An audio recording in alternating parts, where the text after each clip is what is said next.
A tutorial for you to how to use the commentary. I sent you a link to this commentary right here. And this is the man that wrote it. This commentary is so you can have an expert's point of view on your text. You're not going to be able to write your paper very well without that because you don't have the resources on your own just to understand your text. So this guy right here is on the internet, and you can access it through the website that I provided. So all you have to do to utilize this is decide, do I have an Old Testament book or a New Testament book? Let's say that you have a New Testament book. All right, so you're going to click right here and find your New Testament book. Let's say that it's John 3:16.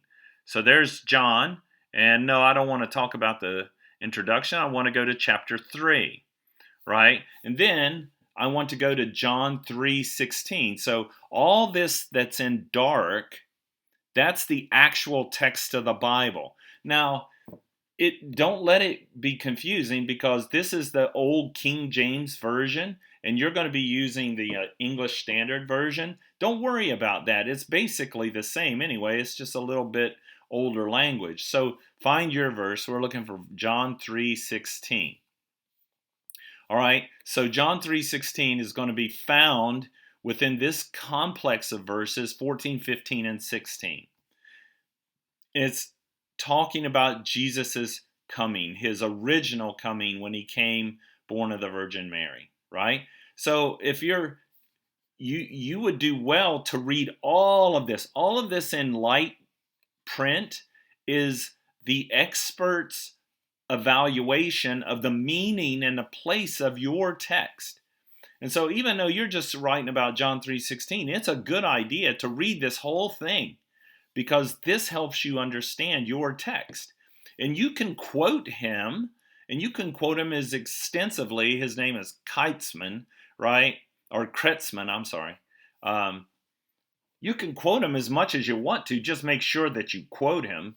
But it's also important to put your own words or your own interpretation on what he's getting at, right? And so that's all. But let's say, okay, let's just pretend for a moment to complete this tutorial that your text is in the Old Testament. And then you go up here to the Old Testament and you say, okay, my text is from, let's say, Isaiah. Uh, excuse me. Well, I don't know what happened. What did I just do? I need to go back, and I'm not sure why it's not. Oh, here we go. Isaiah. Then let's say I want to do Isaiah 44.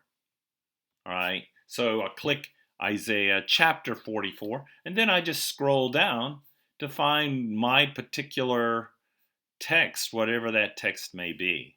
Right? Like I said, the dark is the actual Bible text, and the light is the commentator's ideas or thoughts, but they're scholarly ideas and scholarly thoughts. All right, so I hope that tutorial helps you out with that.